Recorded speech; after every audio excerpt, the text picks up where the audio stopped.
Jojo, além de um mangá gigante, é bem conhecido e tem uma fanbase imensa. Além das 9 partes que você pode ler, você também pode ter acesso a diversos outros spin-offs e diferentes adaptações. Mas nem sempre foi assim. Antes, o que tinha de Jojo para ser consumido era mais escasso. E com isso, algo que se popularizou foi fanfics, materiais feitos por fãs, algumas mais aceitáveis e outras bem questionáveis, como a que vou trazer hoje. O conceito de what if, ou e se, é algo muito popular entre os fandoms. Até a própria Marvel fez uma série de animação com esse nome. Esse conceito questiona o que aconteceria em uma história que conhecemos se algumas partes cruciais dessa história mudasse. O que nos leva para a parte 3 de Jojo, Stardust Crusaders. Ao final da parte 3, tivemos muitas baixas, como a de Avudu, Iggy, Jill e Kakyoin. Mas tem uma pergunta que todo mundo que assistiu essa parte já se fez. E se ninguém tivesse morrido? Ou melhor, e se ninguém tivesse morrido e o Jotaro e o Kakyoin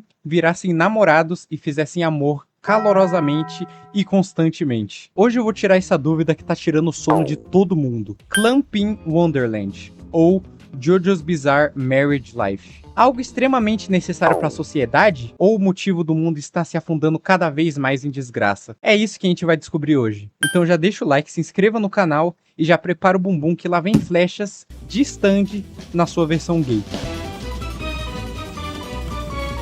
Clampin Wonderland, lançado em 1994, e tem o Mario na capa por algum motivo. Na primeira página, os personagens da parte 3 são reapresentados, após voltarem da sua viagem de 50 dias ao redor do mundo. Iggy é um cão usuário de stand, que é uma boa forma de definir ele. Avô do marido, Joseph Joestar. Eu não sabia que Joseph tinha um primeiro nome tão estranho, mas até aqui tudo bem. Só que é na apresentação do Jotaro e Kakyoin que vem o susto. O marido, Jotaro Kujo, e a esposa, Noriaki Kakyoin. E é aqui que a bizarrice começa. E por alguma razão, Kakyoin é levado direto para casa de Kujo depois da viagem. Dá pra falar isso dessa fanfic também, que por alguma razão ela foi criada. A razão em questão sendo distúrbios mentais. Jotaro leva à força Kakyoin, ou a esposa, que é o modo que ele é referido nessa história, para assinar papéis de casamento, enquanto usa o Star Platinum para observar tudo, o que seria menos ameaçador se ele só apontasse uma arma para ele. Então ele assinou obedientemente, claro. E rapidamente a esposa começa os afazeres da casa, já criando uma boa relação com Holly. A esposa prepara comida, normalmente. Porém, eles recebem uma visita inusitada. Essa visita é Jill Brando. Sim,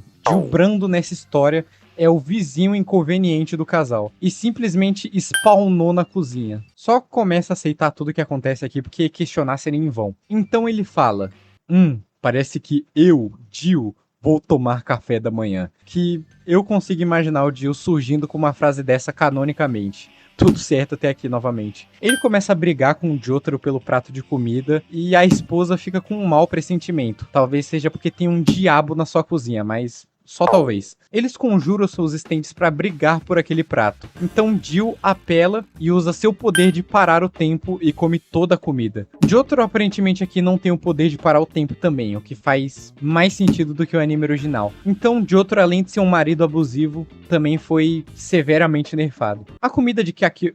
A comida da esposa, começa a ter um efeito esquisito no Jill, com ele perdendo o movimento das pernas, ficando com dor de cabeça e rolando de um lado pro outro, pensando ter sido envenenado, mas pra mim fica claro que são apenas os sintomas mais fracos de uma febre masculina. Kakyoin fica triste pela comida que ele demorou tanto pra fazer, terem efeitos piores do que o veneno do Magellan. Então Jotaro, com pena de ver sua esposa triste, come a comida mesmo assim, sabendo do quão ruim estava. E o que chama atenção aqui é a qualidade dos diálogos e a naturalidade das cenas. Tipo essa página. Uau, Jotaro, não se mate ainda.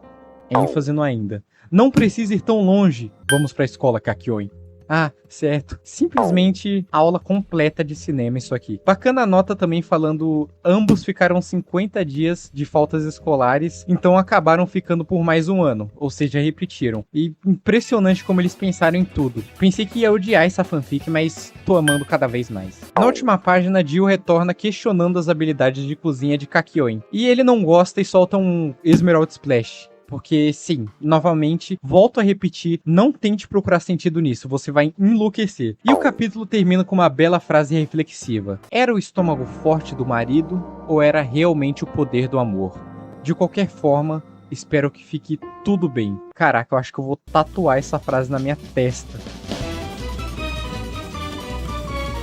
Esse próximo capítulo é o mais complicado de digerir. Antes de começar ele, eu me sinto na obrigação de dar esse aviso. Não quero que ninguém arranque os próprios olhos sem se preparar para o que está por vir. Quero que arranque os próprios olhos sabendo das consequências. O nome desse capítulo é Trabalhando à Noite. E a primeira caixa de texto é: claro que há um trabalho para a mulher quando chega a noite. E o primeiro diálogo é Jotaro chamando Kakyoin para dormir na frente de todo mundo. Tá, eu sei que é muita coisa pra digerir, então vou dar um tempo pra gente respirar. Com todo mundo mais calmo, agora continuemos. Jotaro arrasta ele para o quarto e o próximo quadro diz o seguinte: é o privilégio do avô saber o que seu neto faz. E... galera, vamos fazer mais uma pausa de 5 minutos dessa vez. Avodo, sendo o personagem lúcido que ele é, questiona Joseph, que fala que como avô do Jotaro é seu dever espiar ele para a felicidade dele, que é a frase mais sem sentido da história, mas beleza. Então Avodo muda de ideia o mais rápido possível, e a desculpa dele é que como pai de nome de stand do Jotaro, ele também tem esse dever. Então, não tem quando eu falei que essa frase é a mais sem sentido da história? Então, na verdade, ela tá em segundo lugar. Eles decidem que vão espiar o Jotaro. Joseph usa o Hermit Purple na TV pra assistir ele. E sim, eles estão fazendo aquilo. Felizmente não tem nenhuma cena explícita nesse mangá, nem de beijo nem nada, ainda bem. É um hentai family friendly. No outro dia, Jotaro acorda falando que percebeu que eles estavam observando por causa da conexão de sangue Joestar. Mas é óbvio que isso não ia impedir Jotaro de furar intensamente. Ou de ser brocado, claro. E eu ia esperar pro final do vídeo pra falar isso, mas desde já eu gostaria de pedir perdão. De verdade, eu sinto muito. Cara, difícil continuar depois desse último episódio, mas vamos lá. Tô ficando até um pouco mais calejado. Esse último capítulo começa com Kakyoin gritando. E quando Jotaro vai ver, um ovo aparece. Eu acho muito engraçado que eles são casados, mas o pessoal todo mora com ele. O vô se forçar faz até um pouco de sentido, mas um francês e um árabe, eu acho que não. Parece até o começo de uma piada de avião, na real. Então Joseph parabeniza Kakyoin pelo ovo e fica feliz pelo neto novo. O que é uma dedução muito precisa ao ver um ovo pela primeira vez. Próxima vez que aparecer um ovo aqui em casa, já vou saber que significa que eu vou ter um neto.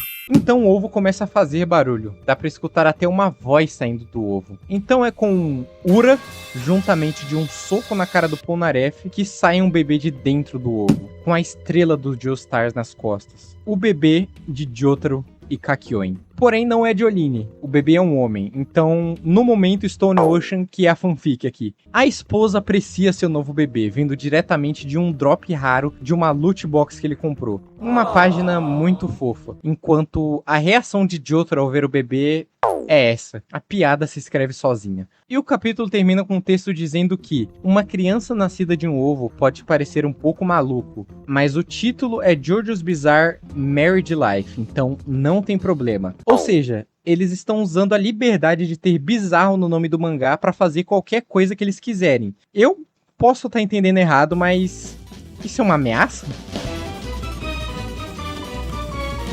Rivalidade de pai e filho. Aqui descobrimos o nome do filho deles, Jotakujo. O Jotaro ficou com preguiça de dar um nome melhor pra ele. E também descobrimos que ele envelhece mais rápido e já tem a idade suficiente pra ir pra escola. E que ninguém questiona isso por ele ter nascido de um ovo. Isso foi uma das coisas que mais fez sentido até agora. Jota chega da escola mostrando um desenho que ele fez lá. O desenho era seu pai, Jotaro, escrito malvado em cima da foto dele. Jotaro vê isso e não fica nada feliz. Pelo contrário, ele ia bater no filho recém-nascido dele com o Star Platinum. Bom, não posso falar que já não esperava isso vindo de um cara que bate em cego e em mulher. Jota manifesta seu stand instintivamente para se defender de seu pai agressivo. O resto dos Crusaders se teleportam para onde o Jotaro está e falam para ele dar um nome pro stand de seu filho. Jotaro, vendo que o stand de seu filho é um mini Star Platinum, só que verde, pega a primeira coisa verde que ele vê, um detergente chamado Charm Green, e decide que esse vai ser o nome do stand dele. Ainda bem que a primeira coisa verde que o Jotaro viu não foi cannabis ou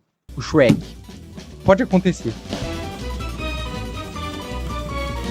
O tempo cura todas as feridas. Todo sofrimento, uma hora tem fim. Mesmo que o fim do sofrimento de uma pessoa só venha com a morte. Eu não tô aqui pra matar ninguém, só pra deixar claro. Eu tô aqui pra terminar um arco de sofrimentos consecutivos que foram esses últimos 4 capítulos. Finalmente chegando no final.